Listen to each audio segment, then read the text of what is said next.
Bienvenidos al Instituto de Psicología Profunda, un espacio donde exploramos los rincones más ocultos del alma humana. Y si te dijera que muchas de las crisis modernas, tanto individuales como colectivas, no tienen su raíz en lo que creemos, sino en lo que ignoramos de nosotros mismos. Hoy vamos a sumergirnos en uno de los momentos más reveladores de la historia de la psicología. La segunda conferencia de Tavistock, impartida por Carl Jung en 1935. En esta serie de conferencias, que fueron recibidas con expectación por la comunidad médica británica, Carl Jung presentó sus teorías con una claridad y contundencia que aún hoy, casi un siglo después, resuenan con fuerza. La segunda conferencia, en particular, es una joya de profundidad psicológica. Aquí Carl Jung despliega una visión extraordinaria de cómo se estructura la conciencia, cómo opera el inconsciente y cómo esas fuerzas invisibles determinan gran parte de nuestra existencia. Pero ¿por qué importa hoy lo que Carl Jung dijo hace tanto tiempo? Porque seguimos enfrentando los mismos dilemas fundamentales. ¿Quiénes somos? ¿Por qué repetimos patrones? ¿De dónde vienen nuestros sueños, nuestros temores, nuestras pasiones? La tesis central que hoy abordaremos es clara. Carl Jung sostiene que la conciencia humana no es el centro de la psique, sino apenas una isla rodeada por un vasto mar inconsciente, y que solo comprendiendo ese océano interno podemos aspirar a vivir con mayor plenitud y autenticidad. Así que quédate con nosotros, porque en este viaje no solo vas a aprender sobre psicología analítica, vas a aprender sobre ti mismo. Para entender la magnitud de lo que Carl Jung expone en esta segunda conferencia de Tavistock, es vital comprender primero una premisa clave. La conciencia humana es limitada. Vivimos en la ilusión de que todo lo que sentimos, pensamos o decidimos nace de nuestra voluntad consciente. Pero Carl Jung desmantela esta idea con una afirmación poderosa. Gran parte de lo que somos se encuentra fuera del alcance de nuestra conciencia. La conciencia, nos dice Carl Jung, es como una piel delgada flotando sobre un mar profundo. Bajo esa superficie se encuentra lo inconsciente, una dimensión que no controlamos, pero que nos controla. La memoria reprimida, los complejos emocionales, los instintos y las intuiciones, todo eso pertenece al inconsciente, y es allí donde se cuece lo esencial de la psique. En esta conferencia, Carl Jung señala que la conciencia, lejos de ser algo natural o constante, es un fenómeno intermitente. Dormimos una tercera parte de nuestras vidas. Gran parte de nuestra infancia transcurre en un estado de inconsciencia. Incluso cuando estamos despiertos, solo somos conscientes de una fracción del momento presente. Entonces, ¿quién maneja el timón cuando nosotros no estamos despiertos? El inconsciente no solo actúa como depósito de lo olvidado. También es un agente activo, generador de ideas, emociones, sueños y comportamientos que muchas veces no entendemos. ¿Te ha pasado que reaccionas de una forma que luego no puedes explicar? ¿O que sueñas con cosas que te impactan profundamente sin saber por qué? Para Carl Jung, esos son signos claros de que hay fuerzas inconscientes operando. Y aquí entra un punto fundamental. Carl Jung no considera lo inconsciente como una simple falla de la conciencia. Al contrario, lo ve como una realidad viva, compleja y necesaria. No podemos eliminar lo inconsciente. No podemos simplemente decidir no pensar o no sentir. Las funciones psicológicas, pensamiento, sensación, sentimiento e intuición, operan con energía propia y muchas veces lo hacen sin nuestro permiso. Esta visión es profundamente transformadora. Nos obliga a dejar de pensar en el yo como el amo y señor de nuestra mente y a empezar a vernos como parte de una totalidad psíquica mucho más amplia. Durante esta conferencia, Carl Jung nos introduce a uno de los conceptos más revolucionarios de su psicología, la idea de que la conciencia está estructurada por funciones que no son exclusivamente racionales, sino también profundamente subjetivas y simbólicas. Estas funciones son 4: pensamiento, sentimiento, sensación e intuición. Cada una representa una forma distinta de procesar la realidad. Y lo más interesante es que ninguna es mejor que otra. Cada persona tiene una función dominante, y las demás actúan en segundo plano, muchas veces sin que lo notemos. Pongamos un ejemplo. Una persona con pensamiento como función dominante tenderá a analizar, a racionalizar, a clasificar el mundo. Pero eso no significa que no tenga sentimientos, solo que estos operan en un nivel menos desarrollado, muchas veces inconsciente. Y aquí es donde empieza el conflicto. Lo que no se desarrolla conscientemente se manifiesta de manera torpe, primitiva e incluso destructiva. Carl Jung enfatiza que la función inferior, es decir, la que menos desarrollamos, se convierte en un punto débil de la personalidad. Es una especie de talón de Aquiles psicológico. Un pensador brillante puede verse arrastrado por emociones que no comprende. Un intuitivo agudo puede fracasar al enfrentar la realidad concreta. Un sentimental empático puede quedar atrapado por pensamientos obsesivos. Así es como la psique busca el equilibrio. Lo que no se integra, nos domina. Esta comprensión llevó a Carl Jung a desarrollar su famoso modelo de los tipos psicológicos, que más tarde inspiraría las teorías modernas de personalidad, como el Myers-Briggs. Pero en esta conferencia lo que hace es presentar el modelo de forma sencilla, con un diagrama en forma de cruz. En un eje coloca pensamiento y sentimiento, y en el otro, sensación e intuición. Cada persona se sitúa en algún punto de ese cruce, con una función dominante en la cima y la función inferior en el extremo opuesto. Este mapa no solo sirve para entendernos a nosotros mismos, sino también para comprender a los demás. Carl Jung explica que muchos conflictos en las relaciones humanas surgen cuando dos personas tienen funciones opuestas como dominantes. Por ejemplo, cuando alguien muy racional convive con alguien muy emocional, ambos pueden sentirse incomprendidos o incluso atacados, sin darse cuenta de que simplemente están usando herramientas distintas para navegar el mundo. Una de las ideas más provocadoras que Carl Jung plantea en esta conferencia es que nuestra personalidad no es un todo acabado. No somos seres terminados, sino procesos en marcha. Estamos en constante evolución y gran parte de lo que llegaremos a ser ya existe, aunque hoy sea inconsciente. Imagina tu psique como una película proyectada cuadro por cuadro. El yo que conoces es solo la imagen que ves en pantalla ahora, pero los próximos fotogramas, es decir, las próximas versiones de ti, ya están contenidos en el rollo. Simplemente no han emergido todavía. Y esas versiones futuras, esos potenciales latentes, ya ejercen presión desde la sombra.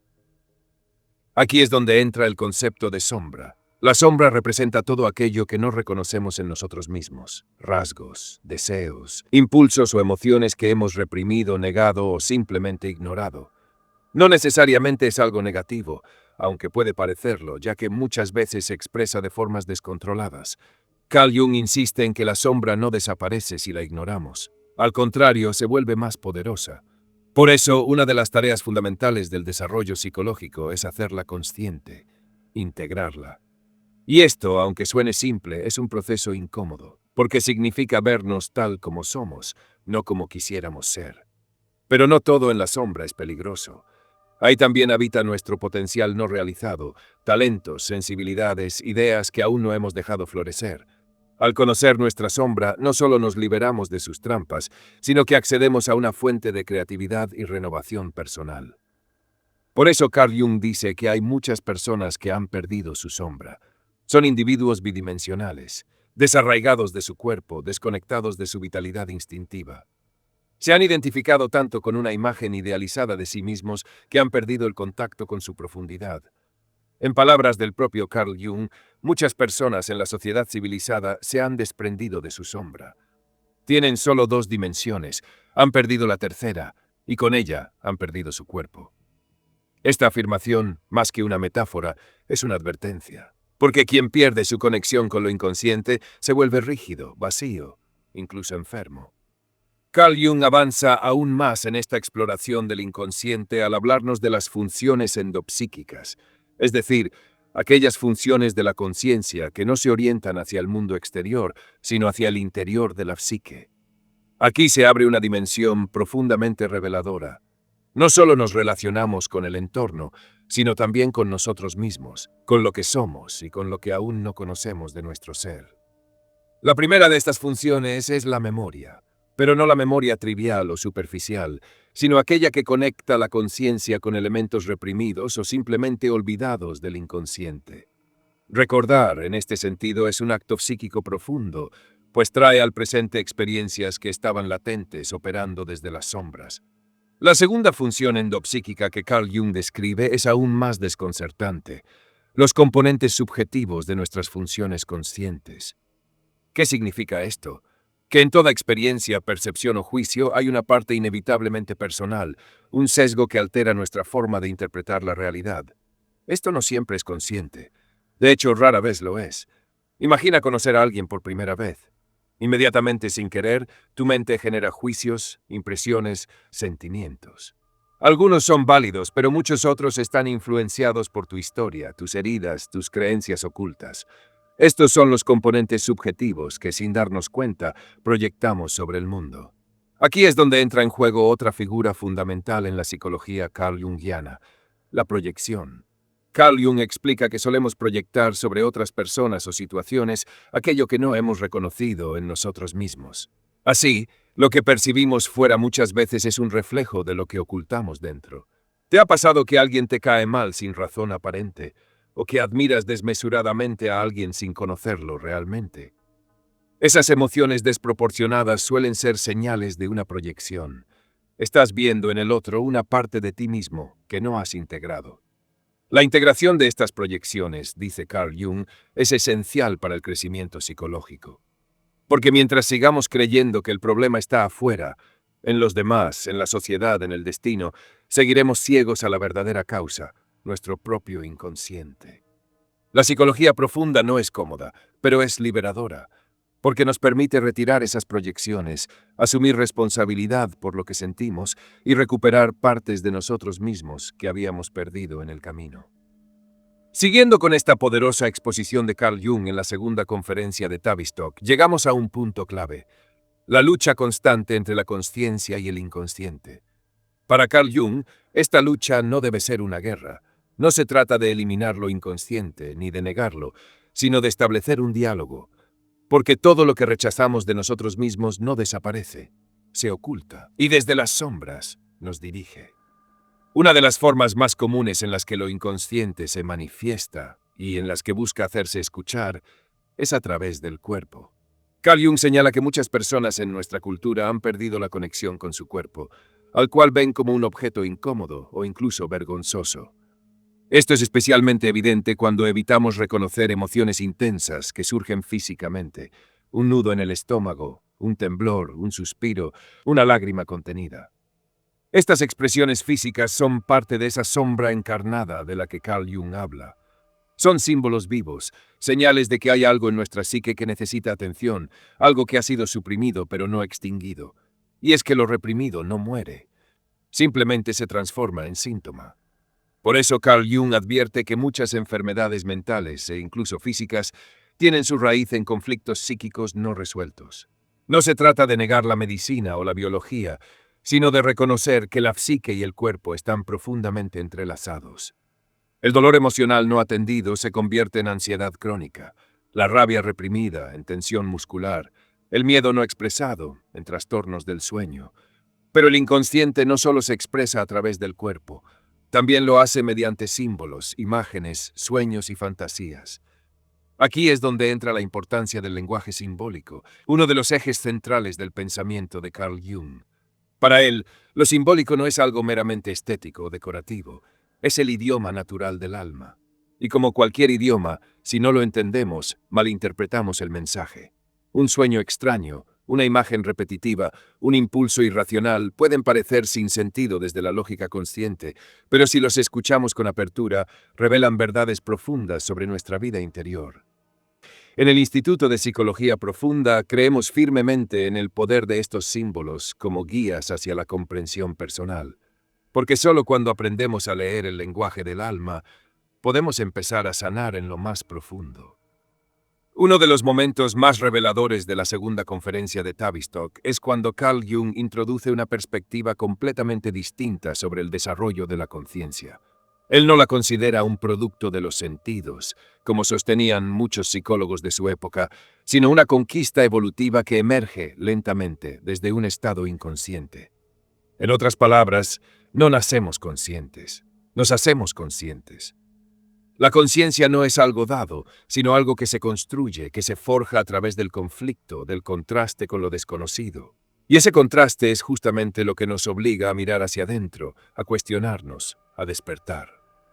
Carl Jung critica duramente la tendencia de la psicología moderna a reducir la experiencia humana a una suma de estímulos sensoriales.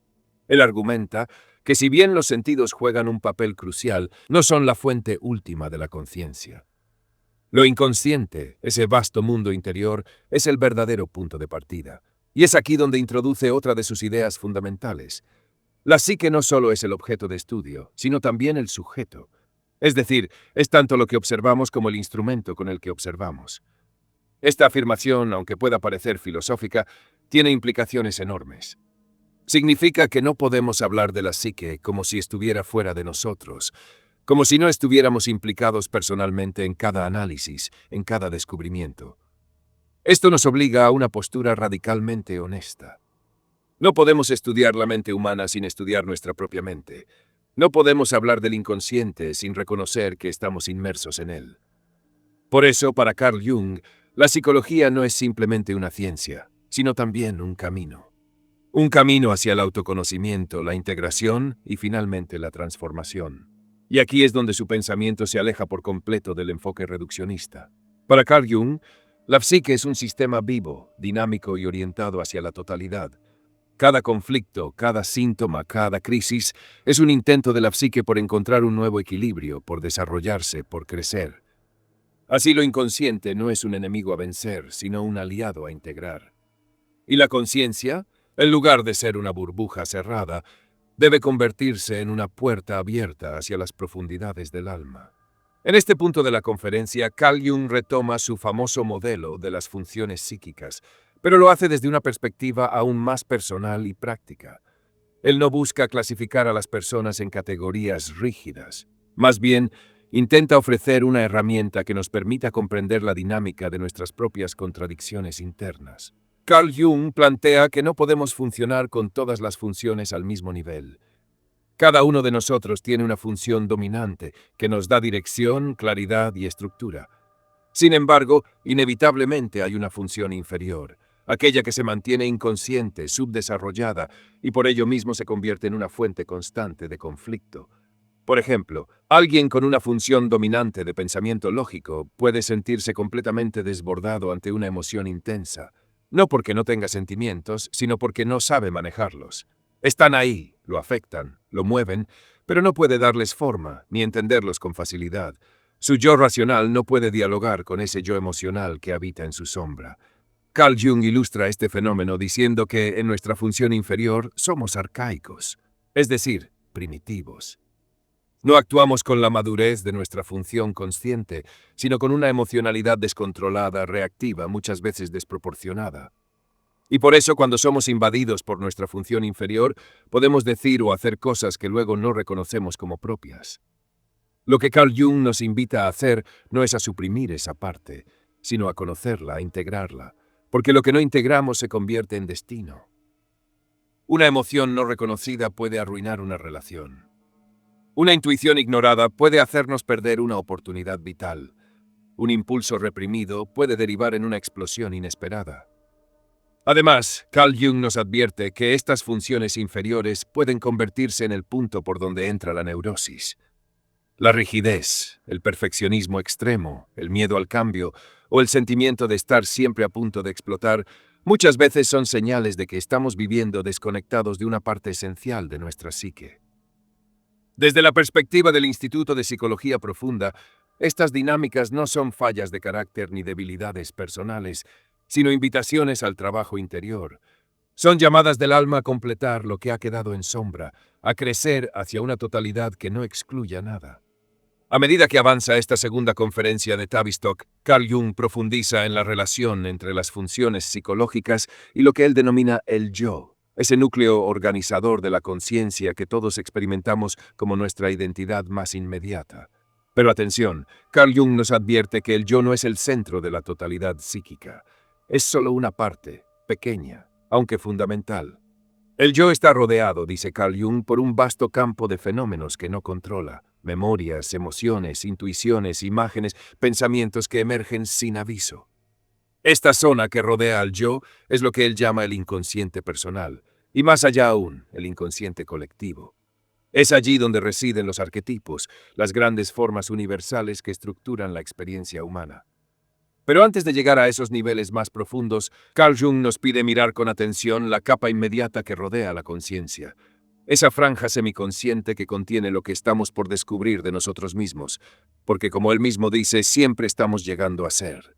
Nunca somos un producto terminado. La conciencia cambia, se amplía, se transforma, y con cada transformación, el yo también debe reajustarse. Aquí entra una idea poderosa. El yo tiene límites. No todo lo que sentimos, pensamos o deseamos puede integrarse en él de inmediato. Hay procesos que maduran en la sombra. Hay partes de nosotros que solo se revelan con el tiempo, a través del conflicto, del dolor o incluso de la inspiración. Por eso, conocerse a uno mismo es una tarea que no termina nunca. Carl Jung utiliza una imagen bellísima para explicar esto. El yo es como una figura en movimiento dentro de una película. Lo que vemos en pantalla es solo el presente. Pero lo que seremos ya está en el rollo, esperando ser proyectado. Y aquí surge la pregunta inevitable: ¿cómo nos relacionamos con ese futuro que ya existe en nosotros, pero que aún no vemos? La respuesta, según Carl Jung, está en nuestra capacidad de escuchar las señales sutiles del inconsciente: sueños, intuiciones, presentimientos, actos fallidos.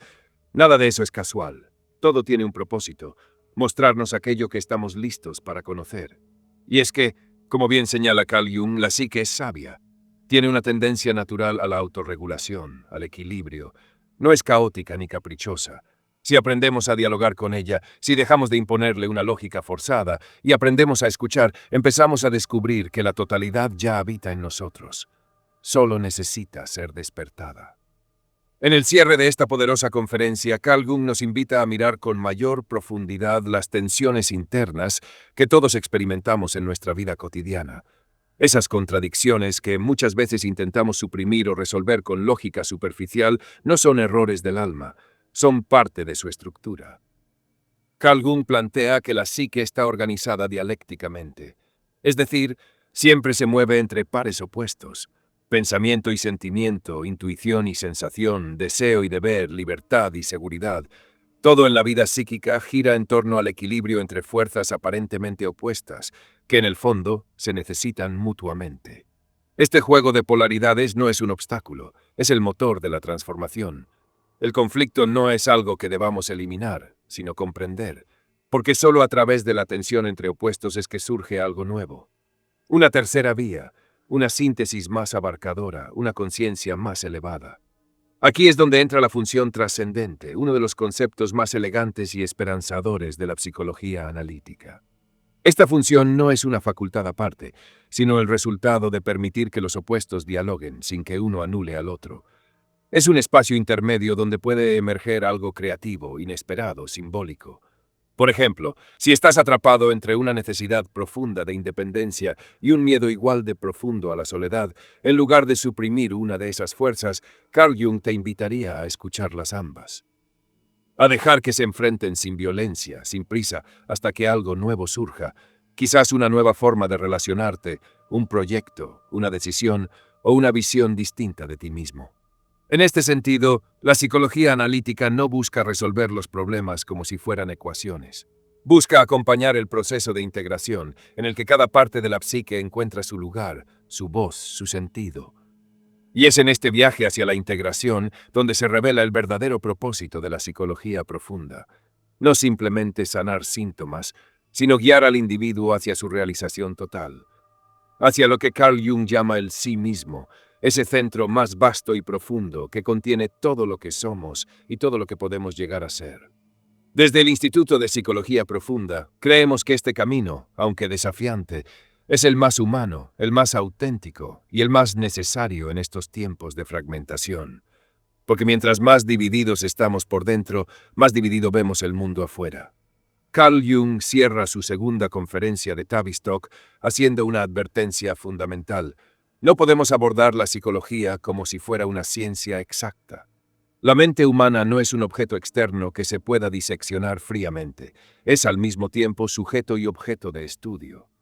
Esto significa que cada afirmación que hagamos sobre la psique está inevitablemente influida por nuestra propia psique. En este punto, Carl Jung muestra una humildad intelectual que muy pocos científicos contemporáneos se atreven a adoptar. Él no pretende ofrecer verdades absolutas ni fórmulas infalibles. Su enfoque es empírico, abierto, profundamente humano. Para él, cada caso, cada paciente, cada sueño es un universo en sí mismo. Y es justamente esta actitud, esta disposición a escuchar sin prejuicio y a observar sin forzar, la que convierte a la psicología analítica en una herramienta poderosa para la transformación personal. Carl Jung no busca normalizar a las personas, ni adaptarlas a un sistema. Su objetivo es mucho más profundo: ayudar a cada individuo a encontrar su propia verdad, su propio centro, su propia forma de ser completo. Esto, claro, no es fácil. El camino hacia el autoconocimiento es exigente, lleno de dudas, resistencias y momentos oscuros. Pero también está lleno de descubrimientos, de encuentros significativos, de símbolos que cobran vida, de sueños que orientan. Y sobre todo, de una creciente sensación de que estamos volviendo a casa, a nosotros mismos. Carl Jung insiste en que este proceso de individuación, como él lo llama, no es un lujo para unos pocos, sino una necesidad vital para todos. Porque cuando una persona no se conoce a sí misma, queda atrapada en las proyecciones, en los automatismos, en las repeticiones inconscientes. Vive a merced de fuerzas que no entiende y que muchas veces lo destruyen por dentro. En cambio, quien se atreve a emprender este camino hacia su interior empieza a recuperar el poder sobre su vida. No porque controle todo, sino porque aprende a fluir con lo que realmente es. Se vuelve más libre, más consciente, más compasivo consigo mismo y con los demás. Y esa finalmente es la gran lección de esta conferencia: que la psicología, cuando se hace desde el alma, no solo cura, también despierta, transforma, humaniza. Y eso es lo que en el Instituto de Psicología Profunda queremos ofrecerte: un espacio para conocerte, comprenderte y sobre todo reconciliarte con tu totalidad. Muchas gracias por acompañarnos hasta aquí en el Instituto de Psicología Profunda. Si este viaje al corazón del alma te resultó valioso, regálanos un like, comenta tus impresiones, comparte este video y suscríbete para seguir explorando juntos.